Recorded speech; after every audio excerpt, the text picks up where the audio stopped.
Hi hello, ചെമ്പനീർ പൂവിന്റെ എല്ലാ പ്രിയപ്പെട്ട പ്രേക്ഷകർക്കും മെട്രോ സ്റ്റാറിലേക്ക് സ്വാഗതം. അങ്ങനെ ചെമ്പനീർ പൂവില് ഇപ്പോ നമ്മൾ പ്രതീക്ഷിക്കാത്ത ഒരു തലത്തിലേക്കാണ് കഥ മുന്നോട്ട് പോകുന്നത്. മഹിമയും മധുസൂദനനും വിചാരിച്ചു ഈ സച്ചിയെ കൊണ്ട് തന്നെ അവിടെ പ്രശ്നങ്ങൾ ഉണ്ടാക്കിപ്പിച്ച് ഈ അവിടെ വർഷയും പിന്നെ ശ്രീകാന്തിനും തിരികെ വീട്ടിലോട്ട് കൊണ്ടുപോകണമെന്ന്. പക്ഷെ അവരുടെ പ്ലാനുകൾ പൊളിഞ്ഞുവെങ്കിൽ പോലും അവർ ആഗ്രഹിച്ചതുപോലെ കാര്യങ്ങൾ നടന്നു. എന്നാൽ ഇനി എന്തൊക്കെയായിരിക്കും സംഭവിക്കുക? ചന്ദ്രമതി നല്ല കലിതുള്ളിയാണ് നിൽക്കുന്നത്. ഇതിന്റെ മുന്നോടിയായിട്ട് എന്തൊക്കെ പ്രശ്നങ്ങളായിരിക്കും ഇനി സച്ചിൻ രേവതി നേരിടാൻ പോകുന്നത് എന്ന് നമുക്ക് നോക്കാം. അതിനു മുൻപ് ആദ്യമായിട്ടാണ് ഈ ചാനൽ കാണുന്നതെങ്കിൽ തീർച്ചയായിട്ടും സബ്സ്ക്രൈബ് ചെയ്യുക. അപ്പോൾ ഞങ്ങളുടെ പുതിയ വീഡിയോസ് എല്ലാം നിങ്ങൾക്ക് ലഭിക്കുന്നതായിരിക്കും. അങ്ങനെ പ്രതീക്ഷിക്കാത്ത ഒരു തലത്തിലേക്ക് കഥ മുന്നോട്ട് പോകുവാണ്. മധുസൂദനും മഹിമയും ഭയങ്കര സന്തോഷത്തിലാണ്. അവർ വിചാരിച്ചതുപോലെ കാര്യങ്ങൾ ല്ലോ അല്ലെങ്കിൽ അവർ വിചാരിച്ചതുപോലെ കാര്യങ്ങൾ നടന്നല്ലോ. ആ സന്തോഷത്തിൽ നിൽക്കുമ്പോൾ ശ്രീകാന്തിന് ഭയങ്കര സങ്കടമാണ്. തൻ്റെ അച്ഛൻ വിളിച്ച് പറഞ്ഞതാണ് ശ്രീകാന്തെ വർഷം കൊണ്ട് എത്രയും പെട്ടെന്ന് വീട്ടിലോട്ട് വരാൻ. ഇനി വീട്ടിൽ പോയില്ലെങ്കിൽ അച്ഛന് സങ്കടമാവും. എന്ത് ചെയ്യുമെന്നറിയാതെ സങ്കടപ്പെട്ട് നിന്ന് നേരെ ശ്രീകാന്ത് വർഷയെ കൂട്ടിക്കൊണ്ട് പോകാനായിട്ട് നോക്കുമ്പോൾ വർഷ ഫോണിൽ കളിച്ചുകൊണ്ടിരിക്കുവാണ്. വർഷയോട് വാ നമുക്ക് തിരികെ വീട്ടിലോട്ട് പോകാമെന്ന് ചോദിച്ചപ്പോൾ നിനക്ക് സ്വന്തമായിട്ട് വീടില്ലല്ലോ, നമുക്കും സ്വന്തമായിട്ട് വീടില്ല, ലോൺ എടുത്ത് നമ്മൾ വീട് വെക്കാൻ പോകുമല്ലേ, പിന്നെ അത് നിന്റെ സ്വന്തം വീടൊന്നും അല്ലല്ലോ എന്നൊക്കെ പറഞ്ഞുകൊണ്ട് ശ്രീകാന്തിനെ വർഷ പരിഹസിച്ചു. എന്നാൽ ഇത്രയും നാൾ നമ്മൾ താമസിച്ചുകൊണ്ടിരുന്ന വീട്ടിലേക്കാണ് പോകാൻ പോകുന്നത് എന്ന് പറഞ്ഞപ്പോൾ നിന്റെ ഏട്ടനുള്ള വീട്ടിലേക്ക് ഞാൻ ഇനി വരുന്നില്ല. എന്റെ അച്ഛനെ പരസ്യമായിട്ട് നിന്റെ ഏട്ടൻ അപമാനിക്കുകയും അടിക്കുകയും ചെയ്തു. അതെനിക്കൊരിക്കലും പൊറുക്കാൻ പറ്റത്തില്ല എന്നും അതുകൊണ്ട് ഞാൻ ഒരിക്കലും നിന്റെ വീട്ടിലോട്ട് വരുന്നില്ല എന്ന് വർഷം ഉറപ്പിച്ചു പറഞ്ഞു.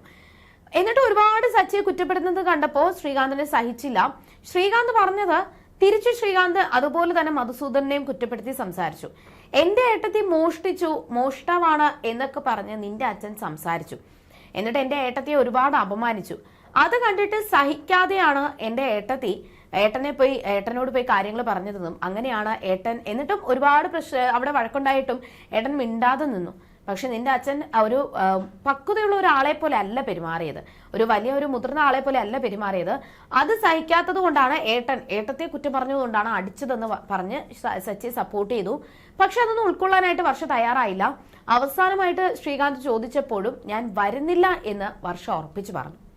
ദേഷ്യത്തോടുകൂടി നീ വരണ്ടെങ്കിൽ വരണ്ട എന്ന് പറഞ്ഞുകൊണ്ട് ശ്രീകാന്ത് നേരെ തിരിച്ച് വീട്ടിലോട്ട് പോകുവാണ്. സാധനങ്ങളെല്ലാം പാക്ക് ചെയ്ത് വീട്ടിലോട്ട് പോകാനായിട്ട് ഇറങ്ങുമ്പോൾ മഹിമ തടഞ്ഞു. ഭക്ഷണം കഴിച്ചിട്ട് പോകാമെന്ന് ആവശ്യപ്പെട്ടു. എന്നാൽ ഭക്ഷണമൊന്നും വേണ്ട, എനിക്കിപ്പോൾ അത്യാവശ്യമായിട്ട് പുറത്തു പോകണമെന്ന് മാത്രം പറഞ്ഞ് ശ്രീകാന്ത് പോകാൻ തുടങ്ങി. അപ്പോൾ മധുസൂദനൻ പറഞ്ഞത് വിവാഹ മണ്ഡപത്തിൽ ഒരുപാട് പ്രശ്നങ്ങൾ നടന്നില്ലേ, അതൊന്നും സഹിക്കാൻ പറ്റാതെ ശ്രീകാന്ത് നിൽക്കുവാണെന്ന് പറഞ്ഞ് സച്ചി ഒരുപാട് കുറ്റം പറഞ്ഞു. സച്ചി കാരണമാണ് ഈ പ്രശ്നങ്ങളെല്ലാം ഉണ്ടായത്, ഈ ഒരു ഫംഗ്ഷൻ അലങ്കോലമായത് സച്ചി കാരണമാണ്. ഞാൻ അന്നേ അവന്റെ അടുത്ത് പറഞ്ഞതാണ് അവിടെ സച്ചി വരാൻ പാടില്ല എന്ന്. പക്ഷെ അവൻ വന്നത് കൊണ്ടാണ് ഇത്രയും പ്രശ്നങ്ങൾ നടന്നത് എന്ന് മധുസൂദനും മഹിമയും പറയുമ്പോൾ സ്വന്തം ഏട്ടനെ വിട്ടുകൊടുക്കാൻ പറ്റാതെ മധുസൂദനൻ ചെയ്ത തെറ്റുകളെ എല്ലാം ശ്രീകാന്ത് ചൂണ്ടിക്കാട്ടി. നിങ്ങളൊരു പക്വതയുള്ള ഒരു മനുഷ്യനല്ലേ, മുതിർന്ന ആളല്ലേ, അപ്പോ ഒരാളോട് പെരുമാറുമ്പോൾ അത് ആ ഒരു മര്യാദയിൽ കാണിക്കണ്ടേ? ഏട്ടത്തി അത്രയും കുറ്റം പറയുകയും ഏട്ടത്തി മോഷ്ടാവാണ് അല്ലെങ്കിൽ ഏട്ടത്തി മോഷ്ടിച്ചിട്ടാണ് സച്ചേട്ടനെ നോക്കുന്നത് എന്നൊക്കെ പറഞ്ഞപ്പോൾ സച്ചേട്ടനെ സഹിച്ചില്ല, സച്ചേട്ടനെ അടിച്ചു. അതിനെ ഇത്രയും പറയേണ്ട കാര്യമില്ല. സച്ചേട്ടന്റെ ഭാഗത്ത് തെറ്റുണ്ട്, അടിക്കാൻ പാടില്ലായിരുന്നു. എന്നാൽ നിങ്ങൾ ചെയ്തത് തെറ്റാണ് എന്നുകൂടി ശ്രീകാന്ത് ചൂണ്ടിക്കാട്ടി. എന്നിട്ട് തന്റെ വീട്ടിലോട്ട് പോകാനായിട്ടാണ് ശ്രീകാന്ത് തീരുമാനിച്ചിരിക്കുന്നത്. എന്തായാലും തന്റെ അച്ഛൻ വിളിച്ച സ്ഥിതിക്ക് പോകാം എന്ന് തന്നെ ശ്രീകാന്ത് തീരുമാനിച്ചു. പക്ഷെ ഈ സമയത്ത് വർഷയും ശ്രീകാന്തും ഇല്ലാത്തതിന്റെ ടെൻഷനിൽ ഇരിക്കുമ്പോഴായിരുന്നു സച്ചിയും രേവതിയും വീട്ടിലേക്ക് വരുന്നത് ചന്ദ്രമതി കണ്ടത്.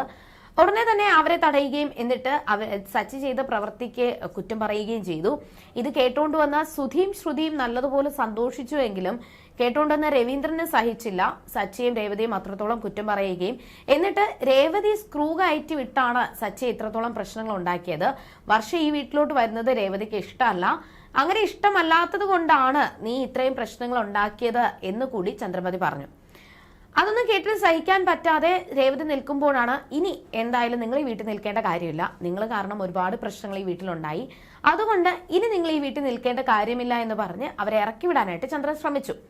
ആദ്യമൊക്കെ സച്ചി ഇപ്പോ അമ്മയുടെ വീട് മാത്രമല്ല അച്ഛന്റെയും കൂടി വീടാണ്, പിന്നെ ഞങ്ങൾ ഇവിടുന്ന് ഇറങ്ങി പോകുന്നില്ല, ഞങ്ങൾ ഇവിടെ തന്നെ താമസിക്കും, നിങ്ങൾ എന്താന്ന് വെച്ചാൽ ചെയ്തു എന്നൊക്കെ പറഞ്ഞ് ചന്ദ്രമതിയോട് സച്ചി ഇങ്ങനെ പറഞ്ഞു സംസാരിച്ചു നിന്നുവെങ്കിലും വീണ്ടും ചന്ദ്രമതി മധുസൂദനൻ പറയുന്ന ഒരു നല്ല മനുഷ്യനെ അടിച്ചൊതുക്കി എന്ന് പറഞ്ഞപ്പോ സച്ചിക്ക് സഹിച്ചില്ല. ഒരിക്കലും മധുസൂദനൻ നല്ലൊരു മനുഷ്യനല്ല. ഞാൻ ഈ ലോകത്തെ ഏറ്റവും നല്ലൊരു മനുഷ്യനായിട്ട് കാണുന്നത് എൻ്റെ അച്ഛനെ മാത്രമാണ്. എൻ്റെ അച്ഛൻ്റെ ഒപ്പത്തിനൊപ്പം നിൽക്കാൻ പോലും അയാൾക്ക് യോഗ്യതയില്ല. അയാൾക്ക് പണമുണ്ടെന്നേ ഉള്ളൂ, പക്ഷെ ഒരു മര്യാദ പോലും അയാൾക്കില്ല, ഒരു സ്നേഹവുമില്ല. അങ്ങനെയുള്ള ഒരാളെ അടിച്ചതിൽ എനിക്ക് യാതൊരു കുറ്റബോധവും ഇല്ല എന്ന് സച്ചി ഉറപ്പിച്ചു പറഞ്ഞു. ഇതിനിടയിൽ മധുസൂദനനെ ന്യായീകരിക്കാനായിട്ട് ശ്രമിച്ച ശ്രുതിക്കും ശ്രുതിക്കും നല്ല മറുപടി കൊടുക്കുകയും രേവതിയെ കള്ളിയാക്കിയതിന്റെ പേരിൽ ചന്ദ്രമതി കുറ്റം പറഞ്ഞപ്പോ രേവതിയെ കള്ളിന്ന് വിളിച്ചു കഴിഞ്ഞാൽ നിനക്ക് അത്രയും നോവുമോ എന്ന് ചന്ദ്രമതി ചോദിക്കുകയും അതേ കാര്യം പറഞ്ഞ് തന്നെ രേവതിയെ കളിയാക്കാനായിട്ട് ശ്രുതിയും ശ്രമിച്ചപ്പോ നിങ്ങൾ രണ്ടുപേരുമാണ് കള്ളനും കള്ളിയും, നീ 50 ലക്ഷം രൂപ തട്ടിയെടുത്തുകൊണ്ട് ഓടിയ ആളാണ് നീ, പിന്നെ സ്വന്തം ബ്യൂട്ടി പാർലറിന്റെ പേര് മാറ്റി, അമ്മായിയമ്മയുടെ പേര് മാറ്റി ആ പാർലർ വേറൊരാൾക്ക് വിറ്റിട്ട് അതെല്ലാം മറച്ചു വെച്ച് ജീവിച്ച നിന്നേക്കാൾ അത്രയും കള്ളത്തരമൊന്നും ഞാൻ കാണിച്ചിട്ടില്ല, അത്രയും തെറ്റൊന്നും ഞാൻ ചെയ്തിട്ടില്ല എന്ന് സച്ചി വാദിച്ചു. അവസാനം സച്ചി ഇവിടെ നിന്ന് കഴിഞ്ഞാൽ ഞാൻ ഇവിടെ വീട്ടിൽ കാണത്തില്ല എന്ന് പറഞ്ഞ് ചന്ദ്രമതി വീട്ടിൽ നിന്ന് ഇറങ്ങി നേരെ സിറ്റ് ഔട്ടിൽ പോയിരുന്നു. അപ്പോൾ സച്ചിക്ക് മനസ്സിലായി ഇത് കാര്യമാണ്, ഇത് കളിയല്ല കാര്യമാണെന്ന് മനസ്സിലായി. സച്ചി നേരെ പുറത്തു വന്നതിന് ശേഷം, ശരി നിങ്ങൾക്ക് ഞങ്ങൾ ഇറങ്ങിപ്പോകണമെന്നല്ലേ ആഗ്രഹം, ഞാനും രേവതിയും എന്നേക്കുമായിട്ട് ഈ വീടിന്റെ പടി ഇറങ്ങിക്കോളാം. അപ്പോൾ ശ്രുതിക്കും ചന്ദ്രമതിക്കും നല്ല സന്തോഷം തോന്നി. രവീന്ദ്രന് ഷോക്കായിപ്പോയി. എന്നിട്ട് രേവതിയുടെ ആദ്യം ഡ്രസ്സൊക്കെ എടുത്ത് പാക്ക് ചെയ്യാൻ പറഞ്ഞു. പിന്നെ പറഞ്ഞു വേണ്ട, നിനക്ക് ഇനിയിപ്പോൾ ഇവിടെ നിന്നുള്ള ഡ്രസ്സുകളൊന്നും വേണ്ട, നിനക്കുള്ള ഡ്രസ്സുകൾ ഞാൻ വാങ്ങിച്ചു തരാമെന്ന് സച്ചി പറയുകയും എന്നാൽ ഞാൻ വീട്ടിൽ നിന്ന് ഇറങ്ങും, പക്ഷേ എനിക്കൊപ്പം അച്ഛനും കാണും, അച്ഛനും എൻ്റെ കൂടെ വാ എന്ന് പറഞ്ഞ് സച്ചി രവീന്ദ്രന്റെ കൈയും പിടിച്ച് വീടിന്റെ പടി ഇറങ്ങുവാണ്. ആ ഒരു ട്വിസ്റ്റ് ഒരിക്കലും ചന്ദ്രമതി പ്രതീക്ഷിച്ചിട്ടുണ്ടാവില്ല. സച്ചിയും രേവതി ഇറങ്ങി പോകണം എന്ന് മാത്രമേ ചന്ദ്രമതി വിചാരിച്ചിട്ടുണ്ടായിരുന്നുള്ളൂ. എന്നാൽ സച്ചിക്കും രേവതിക്കും ഒപ്പം തന്റെ ഭർത്താവായ രവീന്ദ്രനും ഇറങ്ങിപ്പോകുമെന്ന് ചന്ദ്രമതി ഒരിക്കലും, ആ ഒരു ഇടിവെട്ട് ട്വിസ്റ്റ് ചന്ദ്രമതി വിചാരിച്ചിരുന്നില്ല. അങ്ങനെ അവർക്കൊപ്പം രേവതിക്കും സച്ചിക്കും ഒപ്പം രവീന്ദ്രനും പടിയിറങ്ങുവാണ്. അവിടെ വെച്ച് ഇന്നത്തെ കഥ അവസാനിച്ചു. പക്ഷെ ഇനി എന്ത് സംഭവിക്കാം? രവീന്ദ്രന് വേണ്ടിയിട്ട് ചന്ദ്രമതി സച്ചിയോടും രേവതിയോടും ക്ഷമിക്കുമോ? അവരെ വീട്ടിനകത്ത് കയറ്റാനായിട്ട് തയ്യാറാകുമോ? അതോ ഇനി സച്ചിയും രേവതിയും ഒരിക്കലും വീട്ടിൽ കയറണ്ട എന്ന് പറഞ്ഞുകൊണ്ട് രവീന്ദ്രനും വീട്ടിൽ നിന്ന് ഇറങ്ങിപ്പോകുമോ? വർഷയും ശ്രീകാന്തും വർഷയുടെ അച്ഛന്റെ കള്ളത്തരങ്ങൾ എന്താണെന്ന് തിരിച്ചറിഞ്ഞ് തിരികെ വീട്ടിലോട്ട് വരുമോ എന്നൊക്കെ നമുക്ക് വരുന്ന എപ്പിസോഡുകളിൽ കാണാം. അതുവരേക്കും ടാറ്റാ ബൈ.